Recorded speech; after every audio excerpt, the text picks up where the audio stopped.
दोस्तों, ऑनलाइन जानकारी न्यूज में आप सभी का स्वागत है। केरल की कोर्ट से एक बड़ी खबर सामने आ रही है, जहां पर बीजेपी और आरएसएस से जुड़े 9 कार्यकर्ताओं को उम्र कैद की सजा मिली है।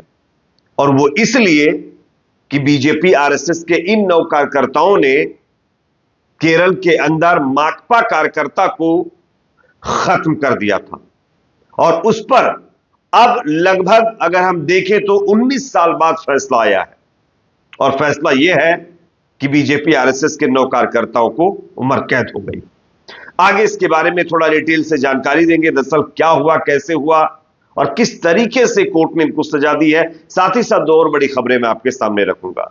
दूसरी बड़ी खबर उत्तराखंड से सामने आ रही है, जहां पर उत्तराखंड की भारतीय जनता पार्टी सरकार ने उत्तराखंड के अंदर 200 से ज्यादा मदरसों को फर्जी घोषित कर दिया है। इनके संचालन को लेकर के उत्तराखंड सरकार लगातार जांच चला रही है और उस जांच के नाम पर 200 करीब मदरसों को फर्जी घोषित किया गया है। आगे मैं आपको इसके बारे में भी थोड़ा डिटेल से जानकारी दूंगा। तीसरी बड़ी खबर, बीजेपी के नेता और अब तो महाराष्ट्र के अंदर बीजेपी सरकार में मंत्री नीतीश राणे ने मशीन को लेकर एक बड़ा बयान दिया है। वोटिंग मशीन जो होती है ना, उसका नाम नहीं लेना चाहता हूं मैं, उसको लेकर बड़ा बयान दिया है। और यहां पर भी इस शख्स ने हिंदू मुसलमान करने की कोशिश की है। किस तरीके से, आगे इसके बारे में भी चर्चा करेंगे। उससे पहले एक छोटी सी रिक्वेस्ट आपसे है, अगर ये वीडियो आपको पसंद आए तो इसको लाइक जरूर करिए। चैनल पर अगर आप नए तो सब्सक्राइब करने के बाद बेल आइकन को प्रेस करना ना भूलें। अब बात करते हैं पहली खबर की। सबसे पहले स्क्रीन के ऊपर लल्लन पोस्ट की खबर देखिए। केरल में माकपा कार्यकर्ता हत्याकांड में बड़ा फैसला, बीजेपी आरएसएस के 9 कार्यकर्ताओं को उम्र कैद की सजा कैसे मिली है वो मैं आपको स्क्रीन पर दिखा रहा हूं, आप देख सकते हैं। केरल अलाची हाउस में सीपीएम कन्नापुरम चुंडा शाखा के सदस्य रिजित शंकरन जो 25 साल के थे, उनकी हत्या के मामले में 19 साल बाद फैसला आया है। कोर्ट द्वारा दोषी पाए गए 9 आरएसएस बीजेपी कार्यकर्ताओं को कुछ ही घंटों में सजा सुनाई गई और 19 साल बाद 5 जजों ने यह फैसला सुना दिया है कि बीजेपी आरएसएस के इन 9 कार्यकर्ताओं को उम्र कैद की सजा होगी। 3 अक्टूबर 2005 को रिजित की शाम 7:45 पर कन्नापुरम के चुंडा थंजागढ़ी में मंदिर के पास उनको खत्म कर दिया गया था। यह मामला आरएसएस की शाखा चलाने को लेकर के रहे टकराव की अगली कड़ी बताया जा रहा है। मंदिर के पास कुएं के पीछे इन आरोपियों ने जो है छिप करके रिजित और उनके अन्य साथियों पर हमला किया, जिसमें रिजित को इस तरीके से इन्होंने मारा कि उसकी जो है डेथ हो गई और अन्य रिजित के जो साथी थे वो बेचारे घायल हो गए थे। लेकिन फाइनली दोस्तों, ये अपने आप में बहुत बड़ा फैसला है। बताया जा रहा है कि इन आरोपियों को पकड़ा कैसे गया, ये लोगों की तरफ से भी सवाल किया जा रहा था।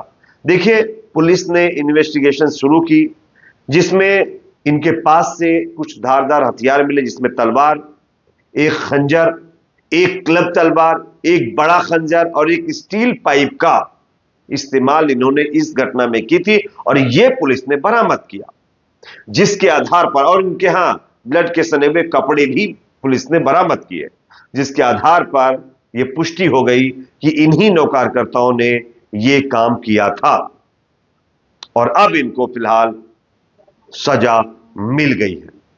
गनीमत है, 19 साल के बाद इंसाफ मिला। खैर, इस पर आप क्या कहेंगे? वैसे बीजेपी आरएसएस के अंदर सन्नाटा पसरा हुआ है, वो तो कोई कुछ बोलने के लिए तैयार नहीं है। बात करते हैं दूसरी बड़ी खबर की, जो कि उत्तराखंड से सामने आ रही है, जहां पर मदरसों के संचालन की जांच के नाम पर उत्तराखंड में 200 से ज्यादा मदरसों को फर्जी घोषित कर दिया गया है। मैं आपको स्क्रीन पर खबर दिखा रहा हूं, आप देख सकते हैं। उत्तराखंड सरकार ने राज्य भर में मदरसों के संचालन की जांच शुरू की है, जिसमें लगभग 200 फर्जी संस्थानों की पहचान करने का दावा किया गया है। मुख्यमंत्री पुष्कर सिंह धामी ने कहा है कि इस कार्रवाई का उद्देश्य अवैध गतिविधियों में शामिल या संदिग्ध फंडिंग प्राप्त करने वाले मदरसों को खत्म करना है। अधिकारियों की रिपोर्ट के अनुसार उधमपुर सिंह नगर में 129 मदरसे, देहरादून के अंदर 60 मदरसे और हरिद्वार में 21 मदरसे संभावित रूप से फर्जी बताए गए हैं। धामी ने जिला पुलिस प्रमुखों को मदरसा संचालन की गहन जांच करने का निर्देश जारी करते हुए कहा था कि किसी भी अवैध फंडिंग या नियम उल्लंघन पर सख्त कार्रवाई की जाएगी। इस मामले पर हालांकि विपक्षी पार्टी कांग्रेस के द्वारा सरकार पर मुस्लिम समुदाय को चुन चुनकर निशाना बनाने का आरोप भी लगाया गया है। कांग्रेस के प्रदेश अध्यक्ष ने कार्रवाई के समय पर सवाल उठाते हुए कहा है कि यह आगामी चुनावों के नजदीक होने के कारण राजनीति से प्रेरित फैसला है। उन्होंने कहा कि ऐसी कार्रवाइयां हमेशा नियमों के आसपास ही क्यों होती हैं? अगर जांच जरूरी है तो इसमें निजी स्कूलों को भी शामिल किया जाना चाहिए, जहां नियमों का उल्लंघन आम बात है, लेकिन उनको नहीं आप शामिल कर रहे हैं। आप सिर्फ एक ही कम्युनिटी के धार्मिक स्थलों की जांच करवा रहे हैं। आखिरकार ऐसा क्यों किया जा रहा है? हालांकि स्थानीय मुस्लिम नेताओं और मदरसा प्रशासकों ने मदरसों को फर्जी संस्थान के रूप में व्यापक रूप से लेबल किए जाने पर चिंता व्यक्त की है। द ऑब्जर्वर की रिपोर्ट के अनुसार देहरादून में एक मदरसा चलाने वाले ने नाम ना बताने की शर्त पर कहा है कि यह अभियान समुदाय के बीच भय का माहौल पैदा करने के लिए शुरू किया गया है। वास्तविक संस्थानों को गलत तरीके से निशाना बनाया जा रहा है। यानी सीधे सीधे आप ये कह सकते हैं कि एक समुदाय के कहीं ना कहीं शिक्षा प्राप्त जहां से बच्चे करते हैं उन संस्थानों को टारगेट किया जा रहा है। ये लोगों का आरोप है। वैसे आप सब जानते हैं, अगर फर्जीवाड़े की आप बात करेंगे तो आज स्कूलों में क्या नहीं हो रहा है। बिल्डिंग फंड के नाम पर आप सब जानते हैं किस तरीके से पैसे वसूले जा रहे हैं। लाखों रुपए डोनेशन लिया जा रहा है। क्या सरकार उस पर कार्रवाई करेगी? हॉस्पिटल्स के अंदर सरकारी इलाज के नाम पर प्राइवेट धंधा चला हुआ है, क्या उसकी सरकार जांच करेगी?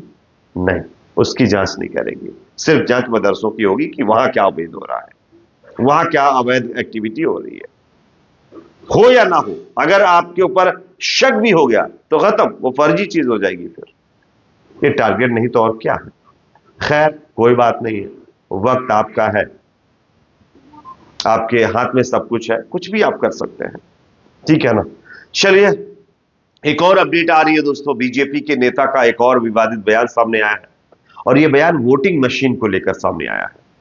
बीजेपी के नेता और महाराष्ट्र सरकार में कैबिनेट मंत्री हैं नितेश राणे। उन्होंने मशीन को लेकर के बयान दिया है। उनका कहना है कि जो ईवीएम है उसका मतलब है एवरी वोट अगेंस्ट मुल्ला, यानी कि वोटिंग मशीन का नाम लेकर के उसका फुल फॉर्म इन्होंने बताया है कि एवरी वोट अगेंस्ट मुल्ला, यानी मशीन को भी इन्होंने अपनी राजनीति में घसीट करके हिंदू मुसलमान इस पर भी करने की कोशिश की है। वैसे ऐसे नेताओं को बीजेपी मंत्री बना रही है, ये आप याद रखिए। और आगे आने वाले दिनों में अगर इसी तरीके से बयान देते रहे तो इनको मुख्यमंत्री भी बना दिया जाएगा, क्योंकि बीजेपी के अंदर तो संस्कार है ना, और वो संस्कार वाले नेताओं को ढूंढती है। और नीतीश राणे के अंदर संस्कार की क्या कमी है, ये लोग लगातार सोशल मीडिया पर कह रहे हैं, मैं नहीं कह रहा हूं, ठीक है ना।